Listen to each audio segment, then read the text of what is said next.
We're ready to begin. Thank you. Good afternoon, everyone. I call this meeting to order. Today, we gather for the third meeting of the University of Arizona Presidential Search Advisory Committee as we seek the 23rd president for U of A. Rachel, would you please confirm we have a quorum? Yes, Chair Mata, we have a quorum. Thank you. Again, today we're joined by our search consultant, Alberto Pimentel, from the national search firm Stockberg Pimentel. We want to welcome Alberto and look forward to hearing from him in a few minutes. Our first item on the agenda is approval of minutes. The committee members received the public session minutes from the April 17, 2024 and April 24, 2024 Presidential Search Advisory Committee meetings. Are there any questions or comments from committee members about the minutes? If not, I move that the University of Arizona Presidential Search Advisory Committee approve the public session committee minutes for April 17 and April 24, 2024. Is there a second? Second. Second. Thank you. All those in favor say aye. Aye. Aye. Aye. Aye. Aye. Oppose? Any abstentions? The motion carries. The next item on the agenda is an update and discussion regarding the status of the University of Arizona search process. To start off the discussion, I would like to turn it to Alberto Pimentel with SPNA, Executive Search. Alberto, the time is yours.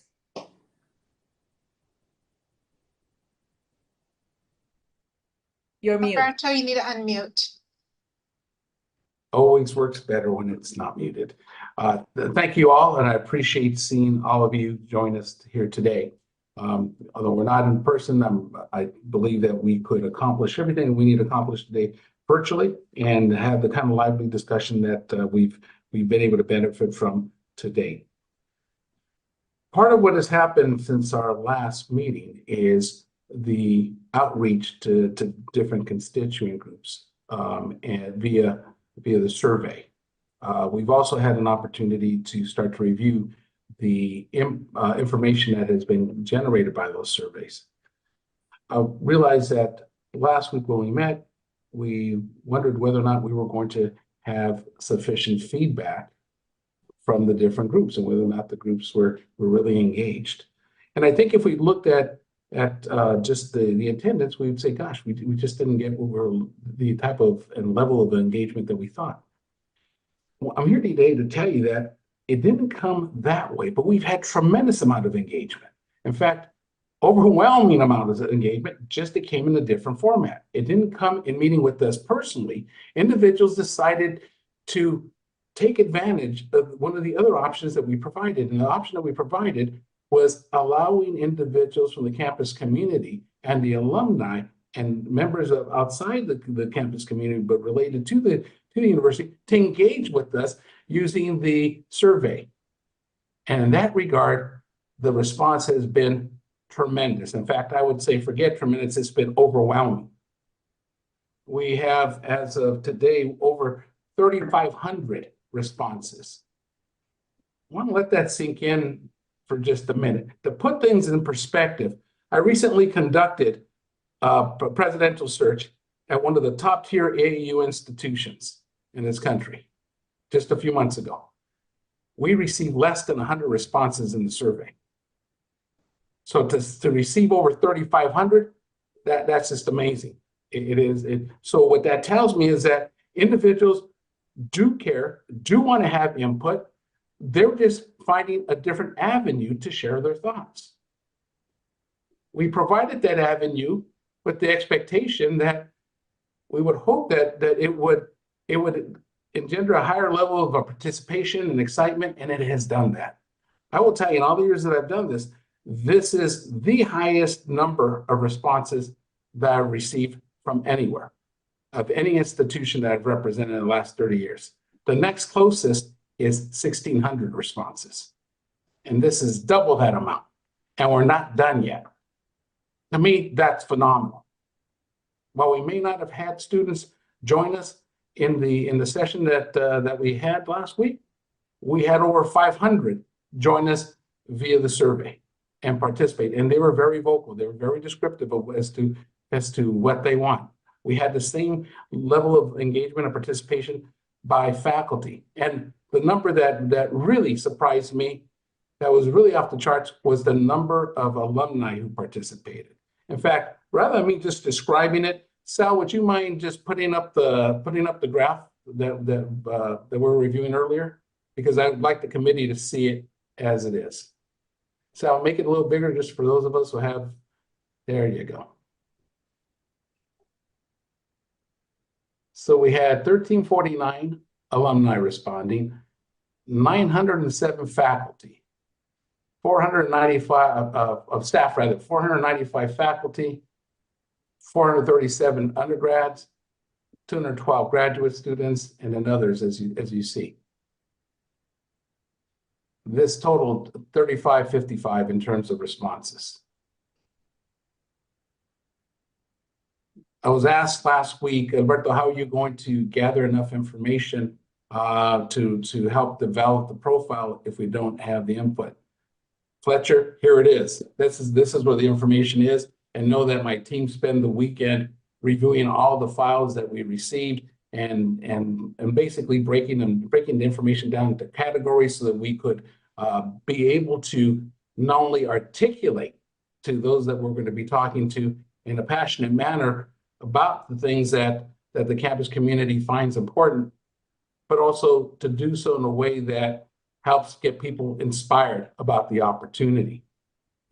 Some of the things that we learned in looking at the responses, so if you could lower just a little bit so they can see the type of experiences that individuals felt were most important for this type of position. There you go. I'll give you a second to take a look at that. And members of the committee, we're going to put this in the portal so that way you can review that at your leisure. But I want you to at least take a snapshot of it now so you can see what it looks like.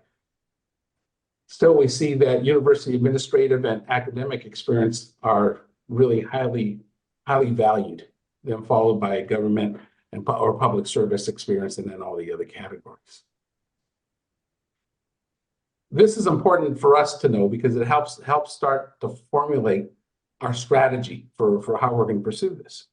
Okay, Sal, you can take them down, please. But I wanted to share with you as well, as we read through the different files, we identified 10 very distinct areas that, or categories, if you will, where leadership was necessary, or the skill sets that individuals wanted to see. First among them was the need for exceptional leadership skills. And while individuals described it quite differently, depending on their perspective or their experience in the university, it really came down to several bullet points. We see exceptional leadership skills as defined as the ability to develop a compelling and comprehensive vision for the university. Something that would excite others, something that would excite the campus community, something that would pull everybody together, something that will help everybody rally around those things that are important. There was also, under this category, the need for whoever comes in to have the ability to inspire and motivate others during a period of change, a period of frustration, and in some cases, a period of distress. But that inspirational leader that could bring people together was something that people felt was incredibly necessary at this time. To that end, the type of leader then would be someone who is a servant leader, who will demonstrate compassion and thoughtfulness when making decisions, but someone who also has the high moral character and integrity that demonstrates a comprehensive embracing of transparency and honest communication. And he wanted to make sure the feedback overall suggested that there's a desire of having a president who's willing to be held accountable for the decisions that are made. While there were many other ways in which people described these skill sets, it really did all come down to having just exceptional leadership skills to guide the institution. So that was number one. Behind that was the need for someone who has strong managerial skills. And it's the management of people, management of resources, and management of situations. As you can imagine, first among the managerial skills is someone who's an adept fiscal manager, who is strategic and long-term focused, and could then guide the university into making the right financial investments and the right resource allocations. There were comments regarding having someone who has experience managing a complex organization with multiple revenue streams and units, and a diverse, highly educated workforce. Folks talked about experience managing numerous internal and external stakeholders in an environment that has many competing interests. The number of individuals that commented either directly or indirectly about the next person having political savvy was really rather numerous. That came in very closely to having someone who has the ability to make difficult decisions in a timely manner, and then the fortitude to stand by those decisions when faced with criticism and opposition. Part of what we heard last week was resonated in the feedback from the surveys when folks discussed the need for the next president to recruit an exceptional team of administrators, but then to trust those administrators and know how to delegate responsibilities effectively and appropriately. There was also some comment regarding having someone who has a willingness to examine the organization structure of the university, to eliminate redundancy, remove administrative bloat, and to establish more efficient processes.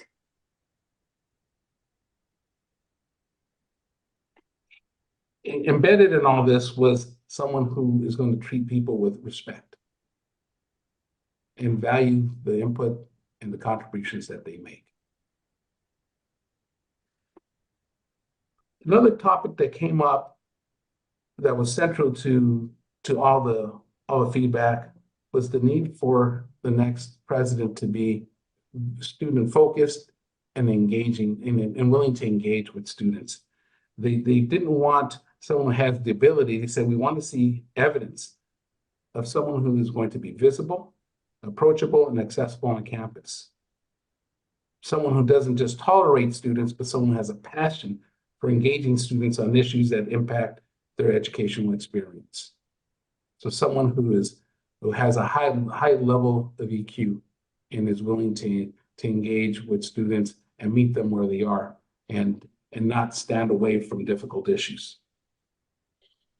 They talked about someone who is committed to enhancing the learning environment by improving the university's infrastructure, its processes, reducing bureaucracy, and investing in student support services, not only on the academic side, but on the non-academic side.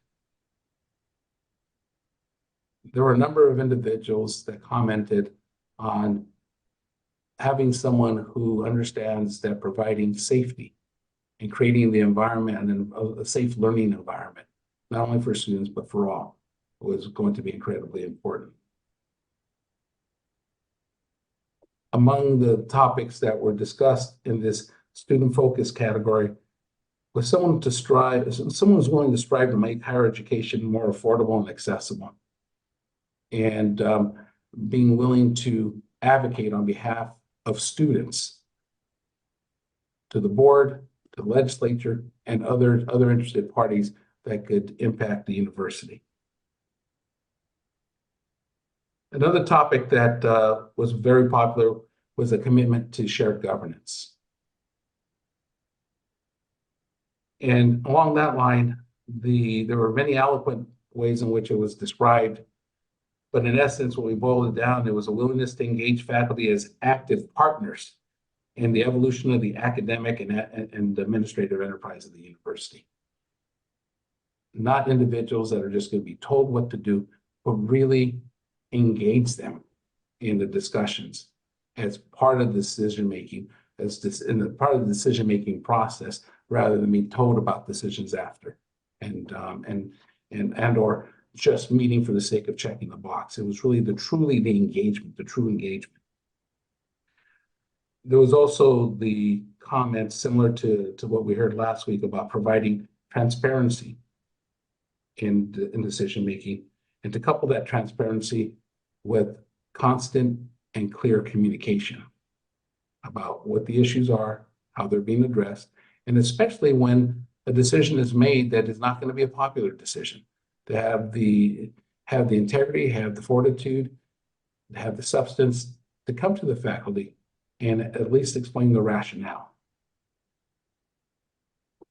There was discussion regarding the need to reestablish trust between the administration and the faculty, staff, and students, and that doing so would be incredibly necessary in order for a stronger, more positive morale to be found on campus. And along that line of morale building, the comments were very direct that the person needs to not wait for it to happen on its own, but to take bold steps and be proactive in finding the right strategies, finding the right combination of people, finding the right way in which to make it a priority and boost morale on campus at all levels. There was discussion on the part of many, and it came across from faculty, staff, students, that whoever comes in needs to be an advocate for diversity, equity, and inclusion. This was the next category. It's category number 5, for those of you that keep in track. Many described it as having someone who is able to walk the talk on issues dealing with and supporting the university's DEI efforts. There was a discussion about the support for the continued support for the university's commitment to its HSI designation and its initiatives that serve Native nations. There was a lot of discussion relative to the need for the university to continue to support the university's mission regarding serving first-generation college students. Now, on this particular topic, there were also some dissenting views about doing not as much, but overwhelmingly it was, what are we going to do? How are we going to do this in a meaningful way? We're talking about how we can maintain, communicate, and actively engage in our commitment to diversity, equity, and inclusion. Another topic that was brought forth was that the next president needs to have demonstrated a history of success in community engagement and fundraising. It was phrased from the perspective that given the recent blow to the university's reputation, a track record of success in developing strategies for re-engaging alumni, the broader community, would be necessary. So having someone who already has experience revitalizing relationships and securing support from internal and external stakeholders would be important. Likewise, this is not described as a time where you have a neophyte in fundraising, but rather someone who is adept at fundraising, someone who has the relationship with or has knowledge of how to solicit financial support from private donors, foundations, and corporations, and others. And if not being able to engage the financial support, then be able to engage those different entities in strategic partnerships that would benefit the university both short and long term. There was also the discussion of developing those partnerships, and whether we're talking about business, nonprofits, or governmental sectors, but the need to develop those partnerships so that those partnerships could provide internships and jobs for students, and at the same time provide research opportunities for faculty. So the comments in this area really centered around developing a broader definition of what the revenue streams could be for the university, and then creating the pathways for those revenue streams to be bolstered and fed so that they could be very vibrant at all levels, so that the dependence is not only from the state. Another area that was important to those who responded to the survey was making sure that the next president and that we as a committee find somebody who has a true and deep commitment to academic excellence. That the academic excellence component should not be negotiable. Someone who can develop academic programs to support the local and regional community, as well as enhance the quality and reputation of existing programs. Someone who would provide a strategy for generating funds to explore new and emerging academic areas and technologies, and bold enough to invest in those areas and provide the resources necessary for those areas to grow. So it's really not only currently looking at what you currently do, but really having that crystal ball to look beyond. There was also comments regarding the need to continue to enhance the university's research enterprise and grow expenditures, but not doing so at the cost of good, high-quality teaching.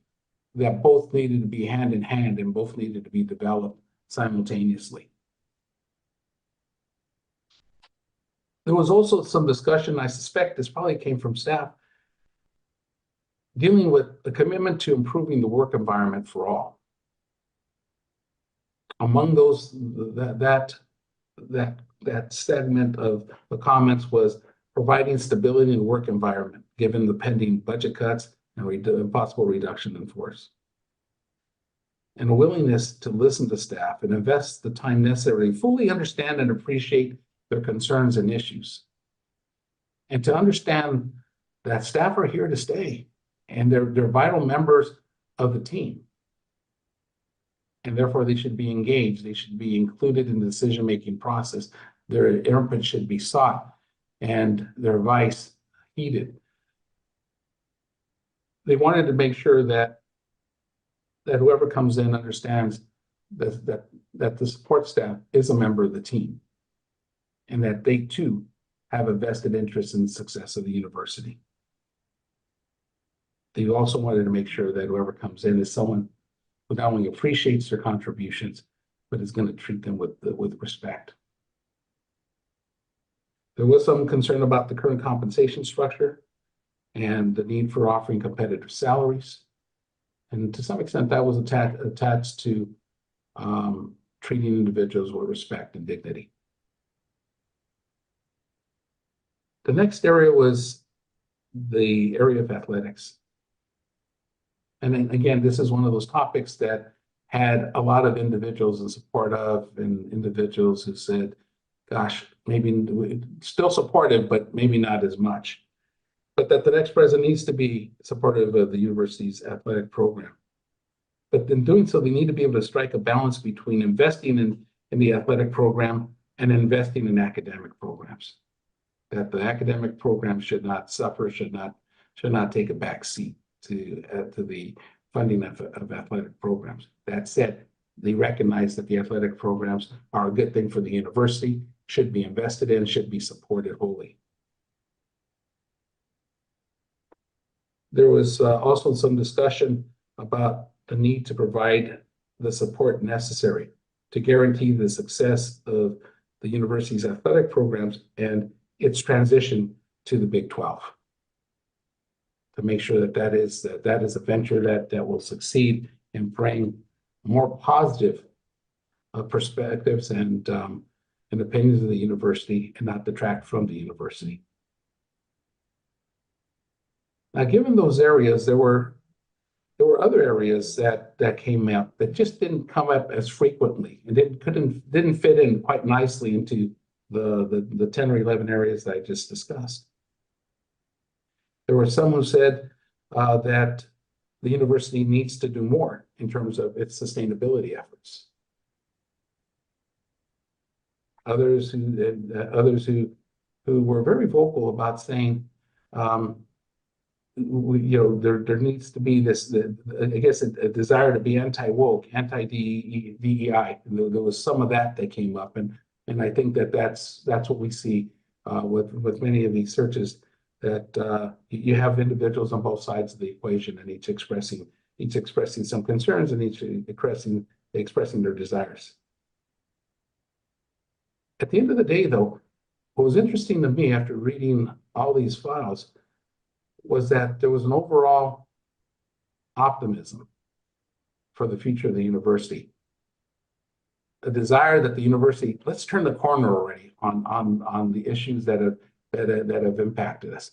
It wasn't that folks weren't voicing their frustration, but even when they voiced their frustration, it was, but let's move on now.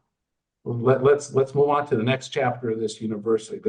Let's start rebuilding. Let's start doing those things that we know we're good at.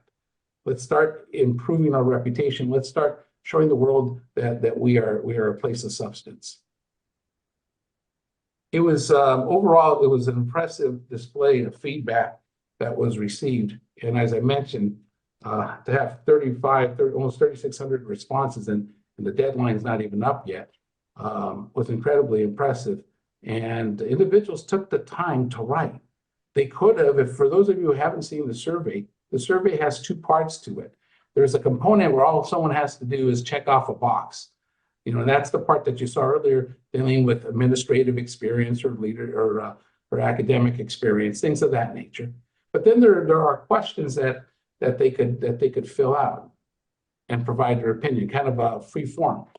And folks took the time, really took the time to eloquently state those things that they were concerned about, as well as those areas that they wanted to find continued support for. The feedback was deep. Now, I don't want you to take my word for it, so here's what I'm going to do. When the survey closes in a couple of days, we're going to post it for you to see.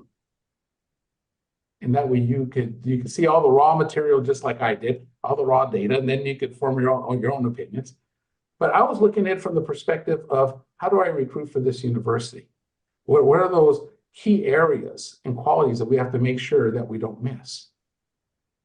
And then I basically formulated a schematic, and then started putting the comments under each and every one of them so I could understand where people were coming from.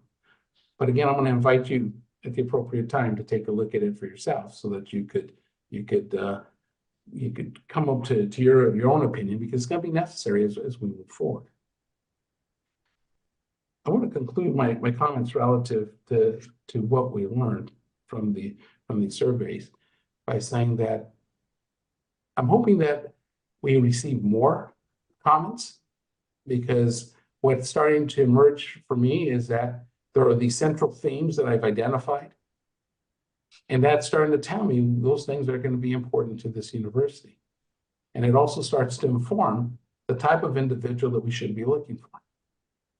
Now, the next day or so, we're going to have additional conversations with individuals, for sure tomorrow and then on Thursday. And we're going to use those comments to enhance the list that we already have.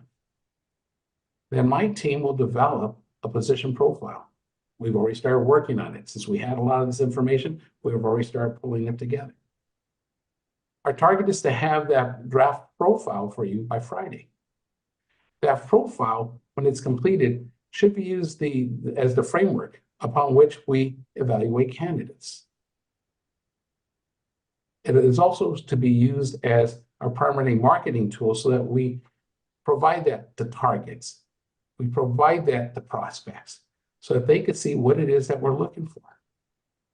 But we also have to make sure that we convey to the campus community and to the alumni and others who are supporters of the university that we actually heard what they had to say, that we were listening, we heard what they had to say, and we captured those items that they felt important, that we've captured it in this document.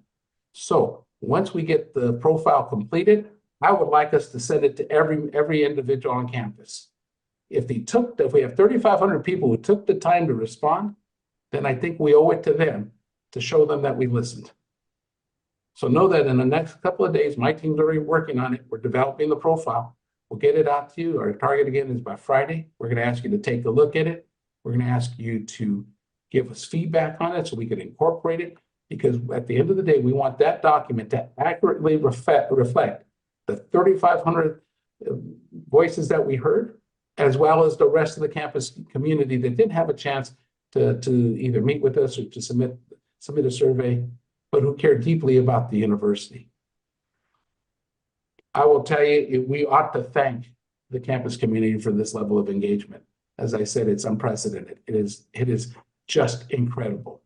My staff was blown away by the number of responses that we received, and the fact that people actually took the time to provide thoughtful feedback. It wasn't just one word, or it just wasn't just let's fill out the part where you could check the box. People took the time to provide really engaging conversation. So I just want to thank all of them. I realize that some may be listening to this through live stream or others, but for those of you who are in the community, please tell your constituents thank you, and that we hope that they continue to be engaged at this level. It wasn't using the pathway we thought. They used an alternate pathway, but we provided that pathway, so we have to accept it. And frankly, it was just incredible. So let me stop there to see if there are any comments or questions that either I could answer or just comments you'd like to make. Yes, I'd like to make a comment, Humberto Lopez. Can you hear me? Yes, sir. Yes, yes. Yes. That's pretty exciting that we got 3,600 responses. That means there's a heck of a lot of interest out there. And we most likely will end up with about 4,000 plus if we still have a few days to go.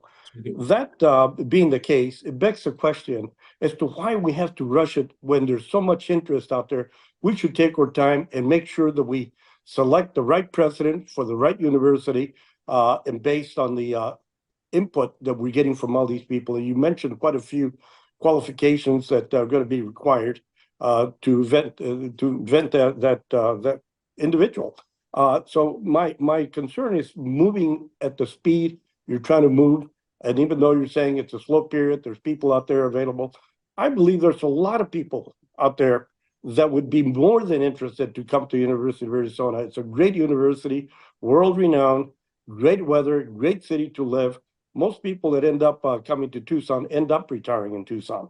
I wouldn't go anywhere else. I came out here 45 years ago, and I love the place. I've got a place in La Jolla. I travel over the world, but I wouldn't want to live anywhere else but Tucson. So my concern is moving this fast, and there's so much interest out there. If there wouldn't have been that much interest, then perhaps, yeah, we move fast, we get the right person, but we want to make all these people feel like we took their time to find the right person for the right job, for a very important job here at the University of Arizona that we all love and respect. Other comments?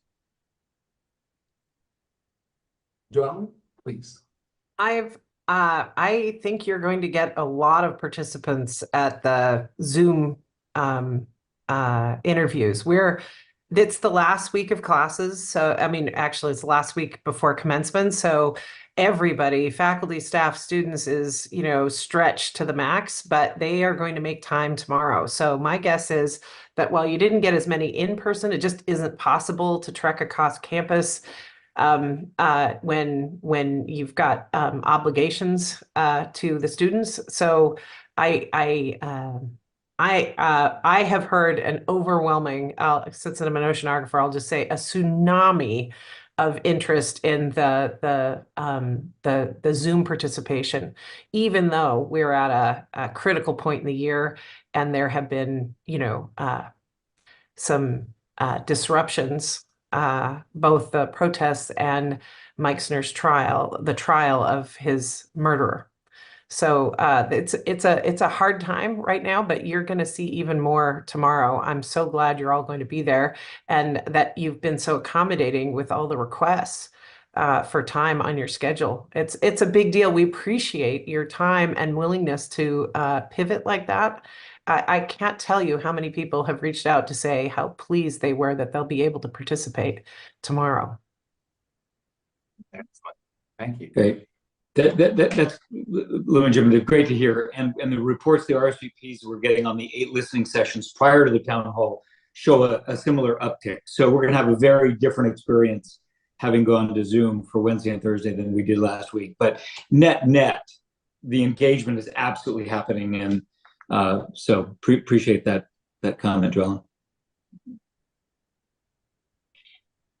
Any other comments? I'll also say that everybody that has come to tell me things, which is pretty overwhelming these days as we move around campus getting ready for the woohoo that's commencement, is Bert, I appreciate the time thing, and lots of people have, I know, expressed in the papers and all the rest of it that slower is better.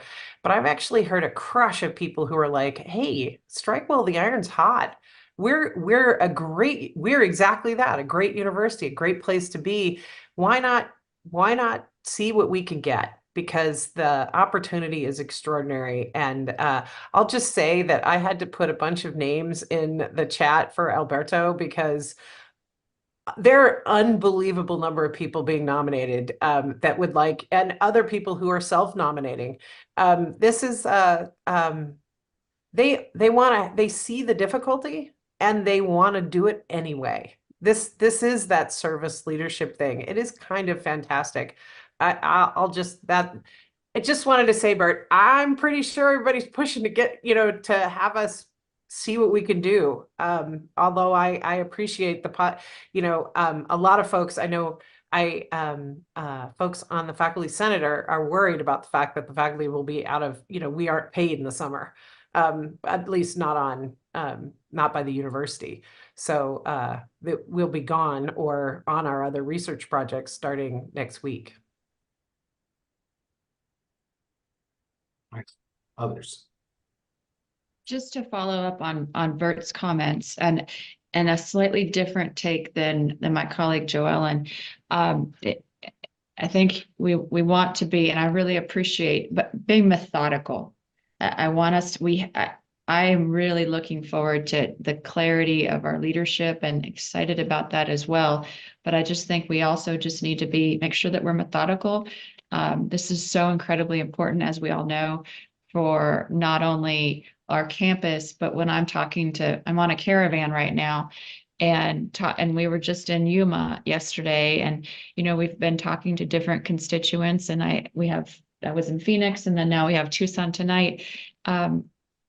This presidential search just matters so much to our community, and they genuinely care. So being very methodical, I think, is our critical responsibility. So I just wanted to underscore that point. So thank you.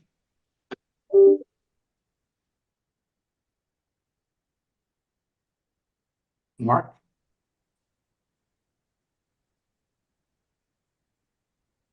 I just want to second what Humberto and Desiree just said, and I realize there are trade-offs, but I think that the viewpoint of many, many people on campus is that we need to proceed deliberately, and so that people feel that they have a stake. If a mid-level administrator I know who's very experienced said that if this happens too fast, it doesn't matter who it is, there'll be a revolt, and it's not what people want. Now, it's what some people want, but I understand the trade-offs, but I don't think I could say it better than Desiree just said it. Fletcher? Last week, we had a lot of meetings that were either missed or weren't entirely communicated very well. A lot of those were deans and distinguished professors, and they're not on the schedule for tomorrow. Can we have a redo of that? Is there a way to, set up another Zoom to catch those people that, we should have caught last week? I know that might add some time to the schedule, but I'd hate for them to say that they weren't communicated with or they didn't have a chance to talk to us. Shad, can we look at that for Absolutely, Chair. On Thursday, we have set up time with the Faculty Council, the Dean's Council, the Faculty Senate, the Dean's Council, and the undergraduate student leaders, as well as the Diversity Committee has asked for us to speak, and the Agricultural Council. And so we have those. We have invited, for example, those who are part of the Faculty Senate to participate on that, but we will send out a blanket invitation to all committee members for those Thursday meetings, should you choose to be there. It's 2 all-day meetings in commencement week. Yeah. Jolene, are they going to be around next week? I mean, it seems like we're cramming a lot of meetings in because of graduation. So the next week, the deans and anybody administrative and staff will be here. It's the faculty who won't.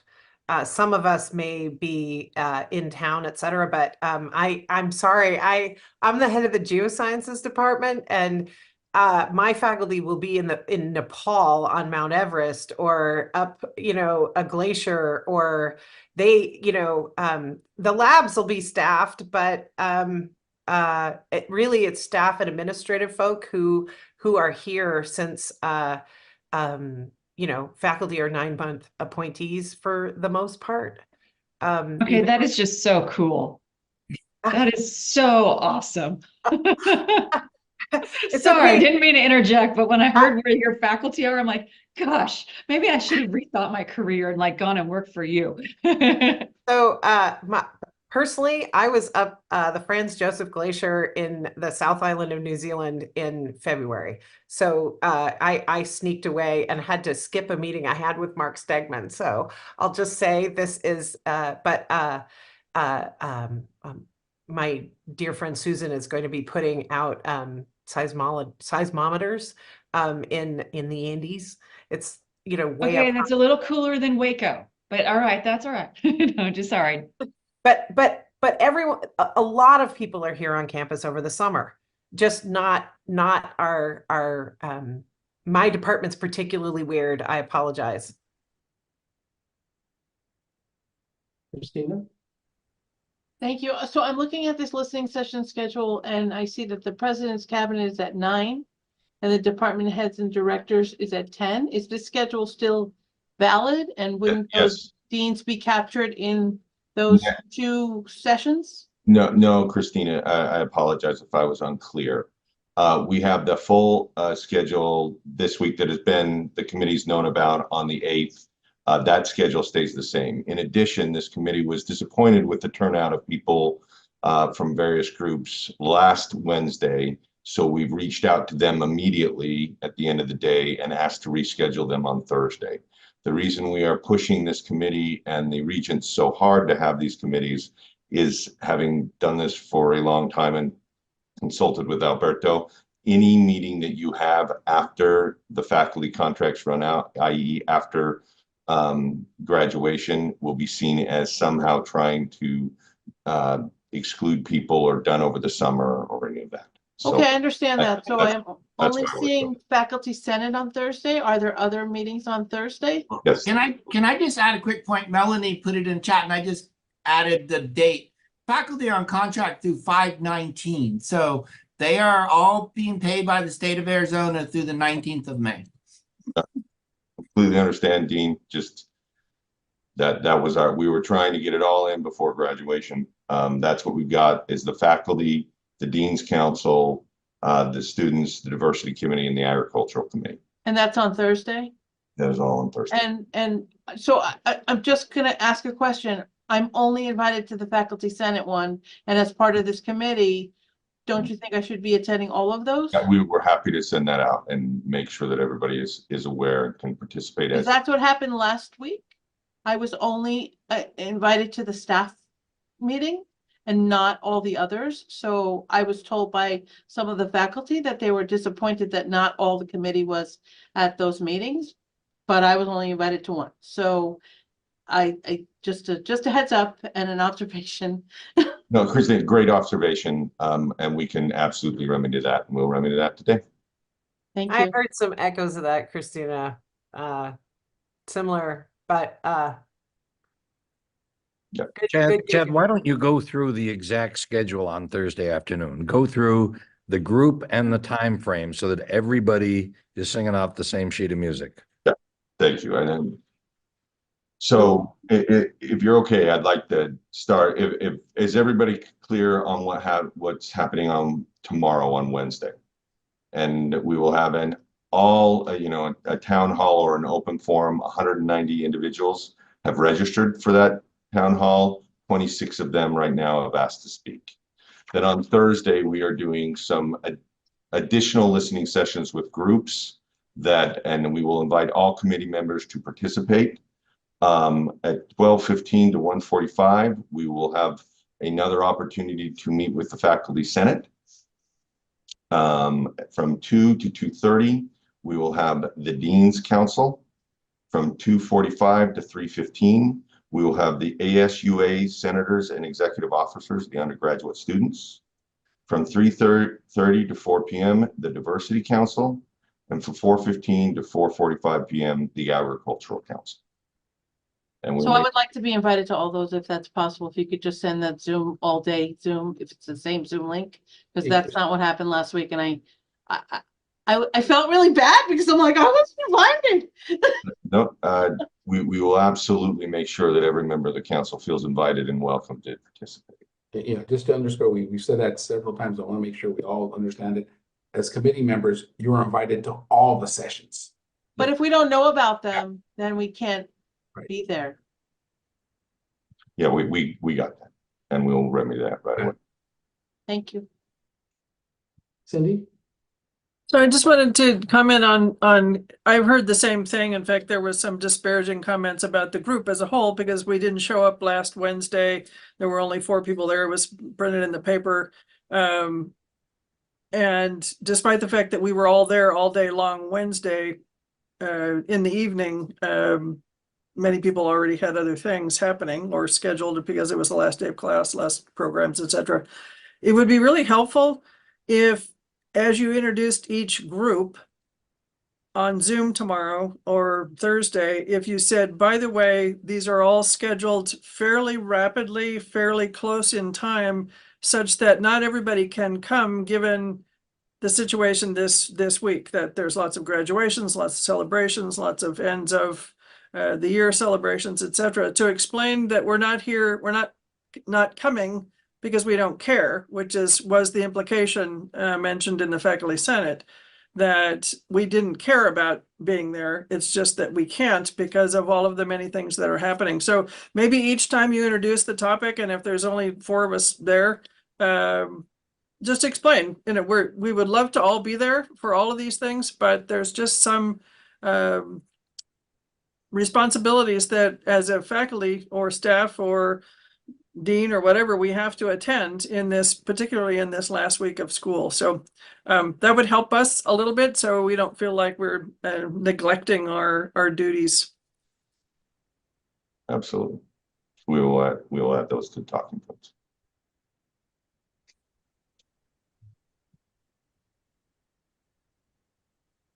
Any other comments?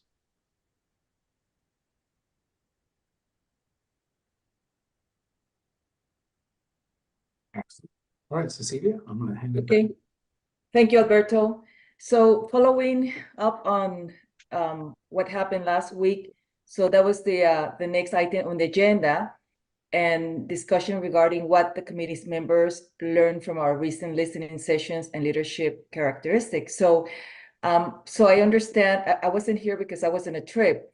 So I want to know from those that were there, after that last listening session, the committee members did not have a chance to debrief, and right now we're doing that. So if we can share that, I want to first turn to my colleagues, Regent Duval and Regent Goodyear, for their impressions, and then I would like to turn that time over Alberto again. Alberto, you're always on the spot to guide the rest of the committee in this conversation. So since I wasn't there because I was traveling, can you, Regent Duval, can you express or comments on what happened last week?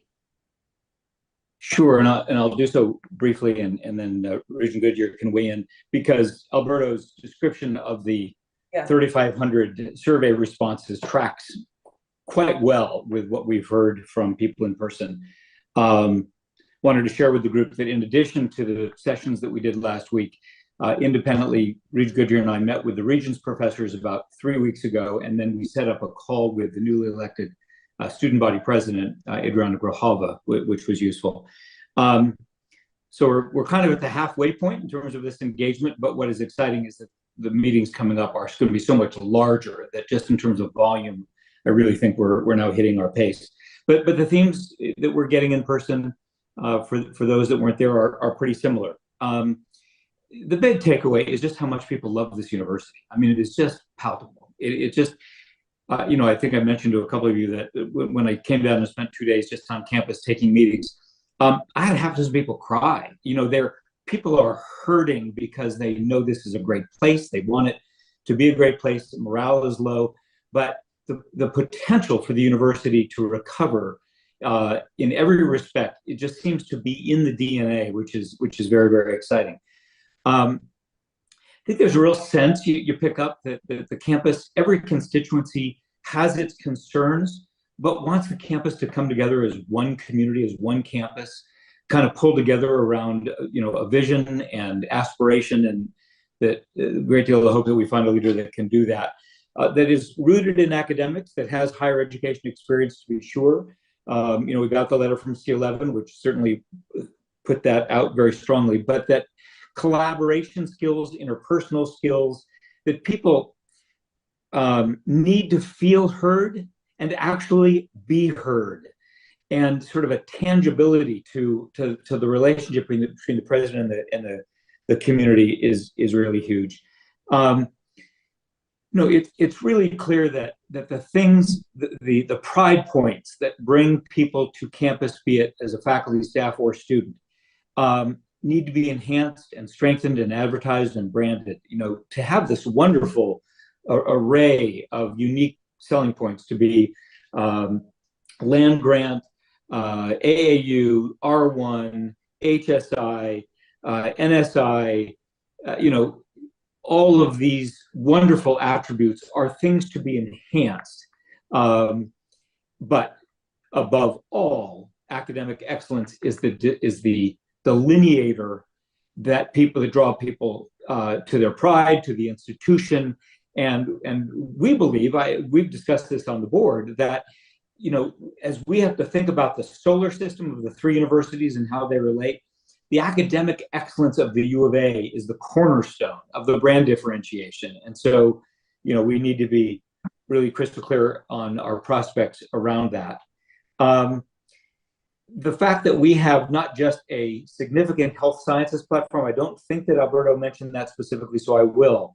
But the fact that it is significant north of Speedway campus, but as important, which doesn't get the attention it deserves, the Phoenix Health Sciences operation and the enormously complex and important relationship with Banner has to be successful. The health sciences, life sciences is a driver for the state. It's part of our economic development future. Aaron, I think, may still be on the call and can speak to that. So our role, much as the universities played a huge role in the transition of Arizona into a leadership role in applied manufacturing, the stage is now set for us to do that with life sciences. And so the Phoenix, Tucson, Banner complex of assets, we need somebody who can understand and lead that complexity.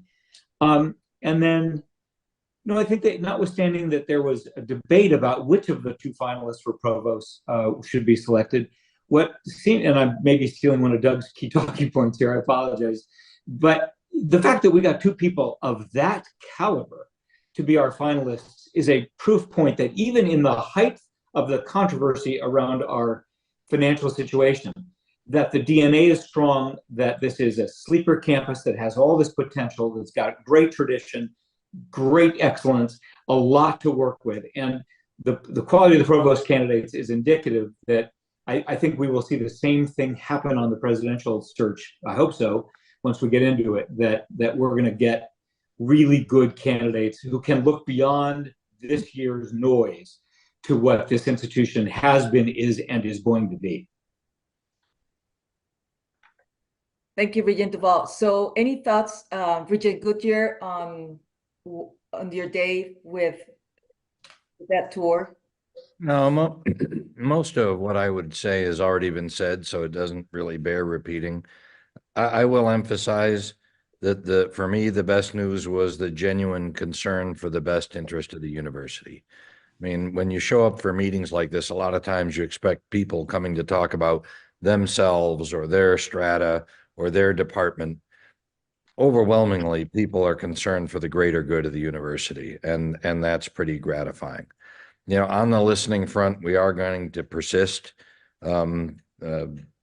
all day Wednesday, a good part of the day on Thursday. But it won't stop even then. I mean, this is going to be an open process right up until the end. So, you know, Fred and I are committed to giving as much time as necessary to hearing every voice on campus, and we're going to see it through. Thank you, Regent Gutierrez. Alberto, do you want to have a final thought so that we can give a wrap up on this? Absolutely. So you see that there's been a lot of movement just in the last week alone, and that we've made course adjustments. You know, for some campuses, it's all about in person. For others, it's surveys, and for other campuses, folks you like to use and participate via Zoom. We've made some changes to be more accommodating. We've added new groups. We've reached out to them. We wanted to make sure that any glitches from the first one or misinterpretation, miscommunications that we cleared up. So I think we are on that pathway now. However, if there's anything else that we need to do, would you please let us know? Because we don't want process to get in the way of outcome. We don't, in other words, if we take a misstep, let's course correct. We have the time. Let's go ahead and do it. And then let's make sure that we capture the different groups and provide them with ample opportunity to share their thoughts. Clearly, folks have a lot to say.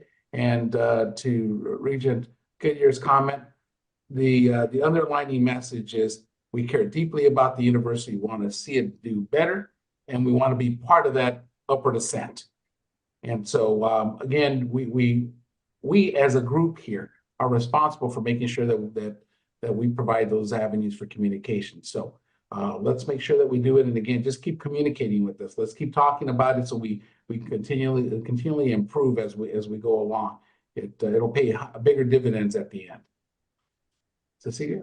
Yeah, thank you, Alberto. So as we close the public session, so as a reminder, we have another day doing virtual listening sessions tomorrow and some follow-up listening sessions with the undergraduate students, elected leaders, the faculty senate, and the deans on Thursday. So Chad, you're going to send those invite to all the members of the committee that wants to participate too. And in addition, you know, we have tried and we have contacted several other groups, and they have contacted us as well. And we are arranging times to have conversations with them. So all this is happening simultaneously, and hoping that, you know, we all committee members can participate in different ways. So next on our agenda is an executive session for legal advice and discussion regarding the University of Arizona presidential search process and for possible discussion regarding potential prospects. So do I have a motion to enter executive session for the items listed on the executive session agenda? So moved. Thank you. Is there a second? Second. Thank you. All those in favor say aye. Aye. Opposed? Any abstention? The motion carries, and the committee will now convene in executive session.